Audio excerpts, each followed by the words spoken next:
안녕하세요. 부어치 김현민 기자입니다. 이미 20세 이하 월드컵 이전부터도 브렌트포드 이적 관련한 협상 얘기가 나와서 많은 관심을 집중시켰던 김지수 선수가 어제 열린 프랑스하고의 경기에서 2대1 승리에 핵심적인 역할을 담당했습니다. 이와 함께 주가가 급등한 김지수 선수가 나폴리 김민재 후계자로 낙점됐다라는 소식이 이탈리아 현지에서 흘러나와서 관심을 집중시키고 있습니다. 해당 보도 내용과 김지수 선수의 지난 시즌 K리그에서의 활약상 등을 분석해 보도록 하겠습니다.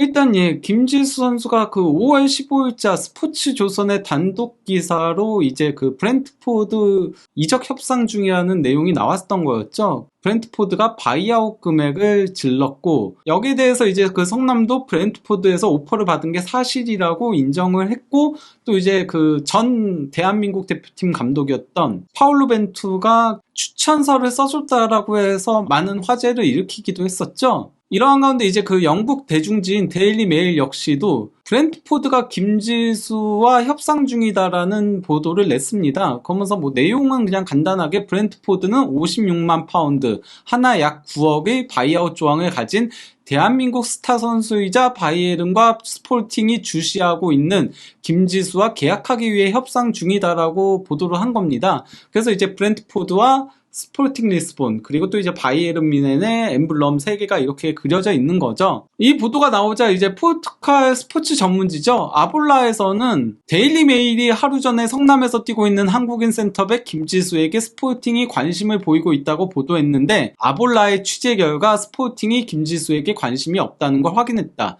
대한민국 연령대별 대표인 그는 신체 조건으로 인해 나폴리의 김민재와 많이 비교되고 있고 60만 유로, 하나 약 9억이라는 상당히 낮은 금액의 바이아웃 조항이 책정되어 있다라고 보도를 한 겁니다. 즉 그 스포팅 관심설은 사실 무근이라고 반박을 한 거죠. 이 시점까지만 하더라도 김지수 선수는 브렌트포드로 이적할 가능성이 높아 보이긴 했었습니다. 물론 뭐 김지수 선수가 현재 그 20세 이하 월드컵 대회 중이다 보니까 협상이 다소 이제 정체된 상태이긴 하지만은, 성남 쪽에서도 그 김지수 선수의 브렌트포드 이적에 협조하겠다는 입장을 언론 보도를 통해서 냈었기 때문에 자연스럽게 20세 월드컵이 끝나면 브렌트포드와 계약 협상을 만료하지 않을까 하는 그런 기대감을 자아내고 있었습니다. 다만 브렌트포드로 바로 이적하는 거는 불가능인 건데요. 김지수 선수 같은 경우는 벤투 감독의 추천서와 상관없이 워크 퍼밋을 얻을 수 없습니다. 즉 브렌트포드로 직행하는 건 불가능한 건데요. 일단 그 워크 퍼밋을 얻기 위해서는 워크 퍼밋 필요 포인트라는 게 있는데요. 15점 이상을 획득하게 되면은 그러면 워크 퍼밋이 자동으로 나옵니다. 그리고 이제 10점부터 14점 사이까지는 클럽이 이제 항소를 할 수 있는데요. 중재위원회에서 해당 항소를 보고서는 워크 퍼밋을 줄지 안 줄지가 결정이 되는 건데요. 이때 이제 그 추천서 같은 것들이 활용이 되곤 합니다. 문제는 0점부터 10점까지는 이 항소 자체가 불가능해요. 워크 퍼밋이 아예 무조건적으로 나오지 않는다는 얘기인 건데요. 근데 이제 그 워크 퍼밋 포인트 측정이 어떤 식으로 되냐면요. 먼저 대표팀 피파 랭킹에 따라서 조금 구분이 되는데요. 대한민국 대표팀 같은 경우는 피파 랭킹이 현재 27위입니다. 그러면은 20위부터 29위까지 밴드 3에 해당하는데요. 밴드 3 국가 같은 경우는 대한민국 대표팀의 전체 A매치 출전 시간 중에 60% 이상 출전하면은 자동으로 워크 퍼밋이 주어집니다. 50에서 59%를 출전했으면은 10점이 주어지고요. 40에서 49%를 출전했으면은 9점, 30에서 39%를 출전했으면 8점, 그리고 20에서 29%를 출전했으면 7점, 그 이하는 아예 점수가 주어지지 않는데요. 김지수 선수는 대한민국 성인 대표팀에 올라가지 못한 상태죠. 그러니까 A매치 출전이 단 한 경기도 없죠. 즉 대표팀 포인트는 없다라고 볼 수 있습니다. 그리고 이제 두 번째로 지난 시즌 소속팀의 리그 등급이란 게 있는데요. K리그 같은 경우는 밴드 6으로 가장 밑에 등급에 해당을 합니다. 밴드 6 같은 경우는 포인트가 2점이 주어져요. 즉 김지수 선수한테 2점이 주어진다고 할 수 있겠죠. 그리고 이제 밴드 1이 12점이 주어지고 밴드 2가 10점, 이런 식으로 차등 분배가 되는데요. 밴드 1 같은 경우는 여기 오른쪽에 보시면 아시겠지만요, 프리미어리그, 분데스리가, 라리가, 세리에 A, 그리고 리그 앙이 포함이 되는 거고요. 그러니까 유럽 5대 리그가 포함되는 거고요. 그리고 이제 밴드 2에는 포르투갈 프리메이라 리가, 그리고 또 이제 벨기에 리그, 에레디비지에, 터키 슈퍼리그, 그리고 잉글랜드 챔피언십이 포함이 되는 겁니다. 그런데 한국은 밴드 5 이내에 들어가지 못하기 때문에 밴드 6로 분류가 되는 거고요. 참고로 아시아 국가 중에서 밴드 5 이내에 들어간 팀은 딱 하나, 중국 슈퍼리그가 밴드 5에 위치하고 있습니다. 다음에는 그 이적하는 선수 소속팀의 지난 시즌 리그 순위를 보는데요. 그런데 이제 K리그는 밴드 6에 분류되고 있다고 했잖아요. 근데 밴드 6은 우승만 포인트가 1점이 주어져요. 아니면은 점수가 없어요. 즉 성남 소속인 김지수 선수는 점수가 없는 거죠. 그리고 이제 출전 비율을 보는데요. 자국 리그 전체 출전 시간 대비 출전 비율을 보는데요. K리그가 속한 밴드 6 같은 경우는 90에서 100% 출전했을 때 2점, 그리고 80에서 89% 출전했을 때 1점이 주어지는데요. 김지수 선수는 지난 시즌 K리그 1546분 출전으로 전체 K리그 출전 시간 대비 52%를 출전했습니다. 해당 사항이 없는 거죠. 그리고 이제 소속팀의 대륙대회 성적과 출전 비율을 보는데 성남은 아시아 챔피언스 리그에 나가지 못했으니까 이것과도 연관이 없죠. 참고로 아시아 챔피언스 리그는 밴드 3에 분류되고요. 우승은 2점, 준우승은 1점이 주어지고 나머지는 점수가 주어지지 않습니다. 대회 전체 출전 시간 대비 출전 비율은 90에서 100%를 출전했을 때 2점, 80에서 89%를 출전했을 때 1점이 주어집니다. 즉 김지수 선수가 획득한 포인트는 2점으로 10점에 크게 미달합니다. 그렇기 때문에 김지수 선수한테는 워크 퍼밋이 주어지지 않을 걸로 보이는데요. 그러면 브렌트포드가 김지수를 영입하면 어떻게 할 것인가? 미트윌란 임대가 상당히 유력하다라고 볼 수 있겠는데요. 매튜 베넘 구단주가 이제 브렌트포드와 미트윌란을 동시에 소유하고 있습니다. 참고로 이 매튜 베넘 같은 경우는 프로 갬블러로 어려서부터 브렌트포드 팬이었다라고 하는데요. 옥스퍼드 대학에서 문학과 물리 학위를 땄고요. 금융업에 종사하면서 뱅크 오브 아메리카 부회장까지 올라갔었다라고 합니다. 2000년대 들어서 프로갬블러로 전향을 해서 대박을 쳤고요. 철저한 분석 중심의 도박 사업인 스마트 오즈라는 걸 만들어서 또 이제 이걸로 상당히 많은 수익을 올린 걸로 알려져 있습니다. 2005년부터 브렌트포드에 투자를 하기 시작을 했고요. 2012년에 브렌트포드를 인수해가지고 3부 리그 팀을 프리미어 리그까지 승격시키는 데 성공을 했고요. 그리고 이제 2014년에 덴마크 구단인 미트윌란을 인수를 했는데요. 그런데 이제 그 베넘이 인수한 이후 미트윌란은 덴마크 리그 3회 우승과 덴마크컵 2회 우승을 차지했는데요. 그 전까지는 아예 우승 경력 자체가 없었던 팀이었습니다. 그리고 이때 그 베넘이 각종 데이터들과 분석 툴들을 활용해서 팀을 운영한 걸로 유명해졌죠. 그리고 미트윌란의 성공 모델을 그대로 브렌트포드에 이식을 해서 이제 2부 리그 그리고 프리미어 리그까지 승격에 성공했고 지난 시즌 승격팀 돌풍을 일으켰고 이번 시즌도 9위라는 호성적을 올리고 있는 거죠. 그래서 이제 양 구단 사이에 교류들이 있는 건데요. 브렌트포드가 미트윌란에서 오니에카와 레슬 골키퍼를 영입을 했고요. 대신 이제 마르콘데스와 달스고르가 미트윌란으로 임대를 떠났습니다. 즉 김지수 선수를 영입한다면은 워크 퍼밋이 안 나올 것이기 때문에 미트윌란으로 임대를 보낼 가능성이 상당히 높다라고 할 수 있겠죠. 물론 뭐 다른 팀들로 임대를 보낼 가능성도 배제할 수 없습니다. 워크 퍼밋 포인트를 받으려면 덴마크 리그 같은 경우도 밴드 4에 해당해가지고 그렇게 점수가 많이 올라가는 건 아니거든요. 그렇기 때문에 조금 더 높은 리그로 임대를 보낼 가능성도 배제할 수는 없습니다. 이러한 가운데 그 나폴리 지역지인 나폴리 칼치오 라이브에서 나폴리 이적 시장 김민재 후계자 이미 존재라는 기사가 올라왔는데요. 이게 어떤 내용이냐면요. 일단 뭐 나폴리가 김민재 후계자를 찾고 있다는 내용인 겁니다. 그러면서 이제 관심을 가질 만한 프로필이 있는데 스팔리티 감독의 위대하게 만든 팀 이 이름값을 유지하기 위해서는 다음 이적 시장을 미리 생각하고 있어야 한다. 문제는 이제 지훈톨리 단장도 떠나려고 하고 있고 스팔레티 감독도 벤치에 머무를지 결정되지 않은 상태인데 이 문제들을 풀어야 한다라고 하면서 세리에가 이 모든 문제의 해답을 알기 위해서는 세리에가 끝날 때까지 기다려야 할 것이다. 앞으로 2경기가 더 남았고 나폴리 회장은 이후 단장의 미래와 또 이제 국제적인 명성을 가진 일부 선수의 미래와 관련해 결정을 내릴 것이다 라고 한 건데요. 여기서 이제 국제적인 명성을 가진 일부 선수는 바로 이제 월드 클래스급의 보유하고 있는 선수를 얘기하는 거고, 이는 오시멘, 흐비차 크바라첼리아, 김민재를 지칭하는 거기도 합니다. 두 번째 파트에서 김지수 얘기가 나오는 건데요. 김민재와 몇몇 잉글랜드 클럽들이 얘기하고 있다는 소리들이 있고, 충분히 뉴캐슬과 맨유가 김민재를 노릴만 하고 이런 얘기들이 나오고 있는 가운데, 따라서 김민재를 이어받을 수 있는 이름이 시급하고, 이는 또 다른 대한민국 국적의 수호자가 될 수 있다라고 한 겁니다. 그 선수가 바로 김지수라는 건데요. 2004년생 K리그 성남FC 수비수 김지수는 이상적인 프로필이 될 수 있다. 젊고 경제적이며 무엇보다도 신체적으로 같은 국적의 김민재와 매우 유사하다. 더선의 최근 보도대로, 그냥 더선에서도 이걸 보도를 한 거거든요. 그는 브렌트포드로 향할 운명인 것처럼 보이지만 현재 점점 더 아시아 축구를 향한 프로젝트를 증폭시키고 있는 나폴리의 이적 시도를 선언적으로 배제할 수 없다. 즉 나폴리가 뛰어들 수 있다는 얘기인 건데요.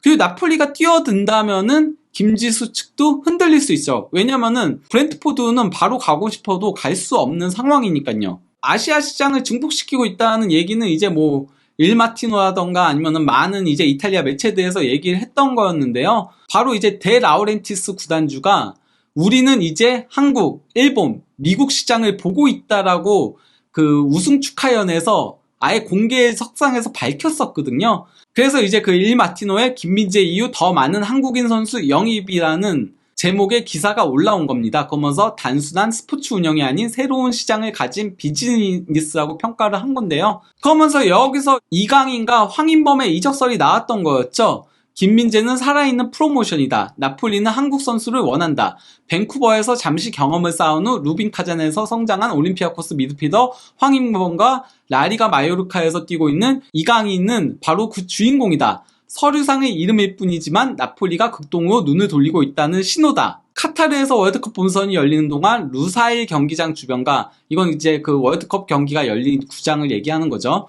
텔레비전 화면에 많은 사람들이 들어본 적 없는 브랜드의 광고가 여러 개 나타났다. 실제로 지난 카타르 월드컵의 대부분의 스폰서와 파트너는 유럽이나 미국 회사가 아니었다. 이들 대부분은 아시아 회사였다. 나폴리가 확장하고자 하는 곳이 바로 이곳이다.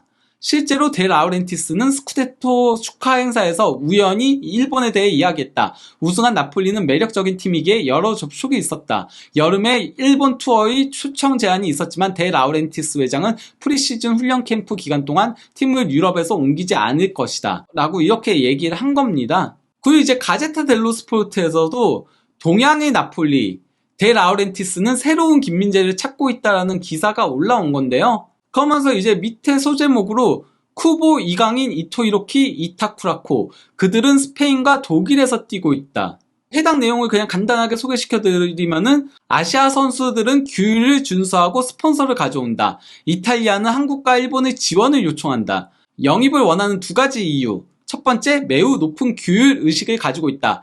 두 번째, 비즈니스를 더욱 매력적으로 만든다. 스폰서십 체결. 두나무 초청 후 나폴리가 한국에 투어를 가는 건 우연이 아니다. 1994년 미우라가 이탈리아에서 뛰는 첫 일본인 선수 등극했었으나 당시 그는 일본 후원으로 제노아와 계약한 것이다. 그때와는 차이가 있다. 지금은 아시아 축구가 발전했다라고 평가를 한 겁니다. 이러한 가운데 김지수 선수가 선발로 활약하고 있는 대한민국 20세 이하 대표팀이 어제 열린 프랑스와의 조별리그 1차전에서 2대1로 승리하는 이변을 연출해서 프랑스 통신사인 AFP는 프랑스 꺾은 한국 놀라운 승리라고 평가를 하기도 했었는데요. 여기서 이제 김지수 선수는 6분경에 에이스 비르지니우스를 향한 플로랑 다실바의 스루 패스를 커트해내면서 위기 상황을 막아내는 좋은 수비를 펼쳐보였죠. 이것만이 아니고 상당히 많은 커트들을 기록을 했었는데요. 그러면 이제 김지수 선수의 프로필을 조금 살펴보도록 하겠습니다. 2021년 경기도 꿈나무 축구대회에서 우승을 차지하면서 대회 최우수 영플레이어상을 수상을 했었고요. 또 이제 같은 연도 2021년 29회 백록기 전국 고교 축구대회에 참가를 해서 우승을 기록하면서 대회 최우수 영플레이어상을 수상을 했습니다. 그리고 또 이제 2022년엔 성남FC와 첫 세미프로 계약을 체결을 했는데요. 그리고 2022년 K리그 최연소 선수 등극을 했습니다. 근데 이제 김지수 선수 같은 경우는 지난 시즌 아직 고등학생이었기 때문에 10라운드까지는 명단에도 있지 않았고요. 11라운드 포항 스틸러스와의 경기에서 처음으로 이제 벤치를 지켰었습니다. 그리고 12라운드 수원 삼성 블루윙스와의 경기에서 깜짝 선발 출전해서 45분을 소화했는데요. 여기서 인상적인 모습을 보여주면서 이후 주전으로 쭉 뛰었습니다. 29라운드 울산현대와의 경기에만 명단에서 제외가 됐었고요. 그리고 이제 32라운드와 33라운드 경기는 발목 부상 때문에 결장을 하게 됐던 거였죠. 그러면서 19경기에 모두 선발 출전해서 1도움을 기록을 했었는데요. 지난 시즌 이제 김지수 선수의 수비 기록을 놓고 보면은 클리어링 68회로 경기당 3.6회를 기록했고요. 슈팅 차단 16회, 그리고 가로채기 11회를 기록을 했고요.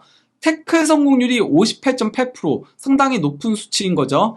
그리고 또 이제 경합 승률은 55.8%, 나쁘지 않은 수치라고 할 수 있겠습니다. 그리고 공중볼 경합 승률은 47.9%. 사실 이 부분은 조금 더 발전을 해야 하죠.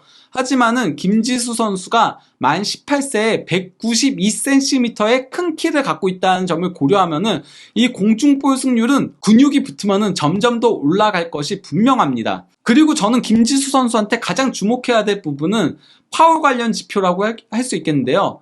파울을 8회 얻어낸 데 반해 파울을 범한 거는 5회밖에 되지 않아요. 즉 경기당 파울 횟수가 0.3회밖에 되지 않는다는 소리인데요. 이는 상당히 깔끔한 세련된 수비를 펼친다는 걸 보여주는 지표라고 할 수 있겠습니다. 파울을 거의 범하지 않는다는 얘기인 거죠. 당연히 옐로 카드도 없고 레드 카드도 없습니다. 그리고 이제 김지수 선수는 패스에 상당히 강점이 있는데요. 그 성남이 결국 강등돼서 K2 리그로 내려갔잖아요. 하위권 팀이었기 때문에 수비적인 축구를 구사할 수밖에 없었고, 그러면은 이제 대부분 롱볼을 기록할 수밖에 없음에도 불구하고 김지수는 82.1%로 상당히 준수한 패스 성공률을 자랑했습니다. 그리고 이제 90분당 패스 횟수가 36.8회였고요. 패스 방향을 보더라도 전진 패스가 40%, 그리고 이제 오른쪽으로 패스가 33.6%, 왼쪽으로 패스가 20.5%, 백패스 비율이 5.8%, 즉 백패스 비율이 상당히 낮았고, 그리고 오른쪽 왼쪽 비율이 크게 차이가 나지 않아요. 이거는 상당히 좋은 부분이라고 할 수 있겠거든요. 원래 기본적으로 오른발잡이는 오른쪽으로 패스를 많이 하고 왼발잡이는 왼쪽으로 패스를 많이 하거든요.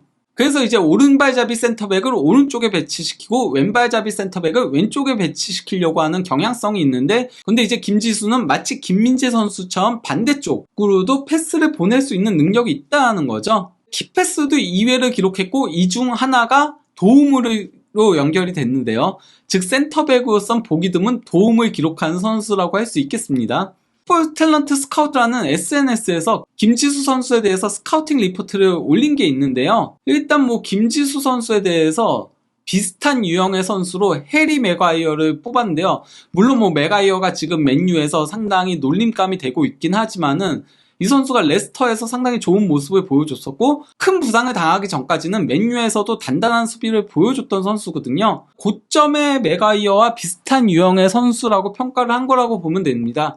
거기다가 잉글랜드 대표팀으로 카타르 월드컵에서 주전으로 활약하기도 했고요. 김지수의 강점은 태클 매우 강함, 육체적인 능력 매우 강함, 판단력 매우 강함, 그리고 경기를 읽는 능력 매우 강함, 위치 선정 매우 강함, 테크닉 강함, 집중력 강함, 공중볼 경합 강함, 양발 쓰는 능력 강함이었습니다. 실제 김지수 선수는 왼발 쓰는 버릇을 많이 가졌다 보니까 왼발로 패스하는 습성이 있다고 선수 본인이 직접 얘기했을 정도거든요. 그리고 이제 개선해야 될 부분에 대해서는 전진 패스와 상대 압박 속에서 플레이하는 방법이라고 했고요. 첫 발자국 1m를 얘기하는 거거든요. 첫 발자국이 빠르지 못하다 라고 평가를 한 겁니다. 이것 때문에 맥과이어와 유사한 센터백이라고 평가를 한 것 같아요. 민첩성이 떨어진다는 얘기가 되는 거거든요. 김지수의 플레이 스타일에 대해서는 어떻게 평가를 했냐면요.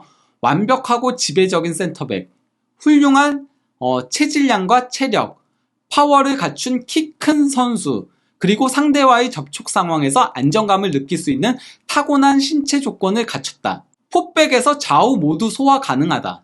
오른쪽 센터백과 왼쪽 센터백 모두 소화가 가능하다는 얘기인 거고요. 상대에게 경합을 하고 압박을 하는 적극적 수비 방식을 선호한다.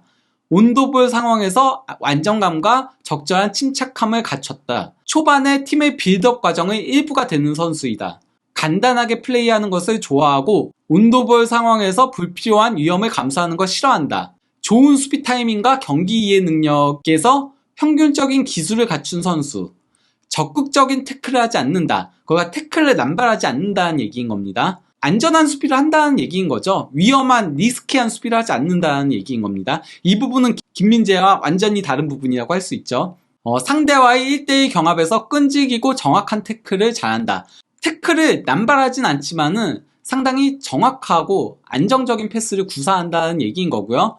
신체적인 경합 상황에서 우위를 점하기 위해 어떤 식으로 자신의 몸을 사용할지에 대해 아는 선수.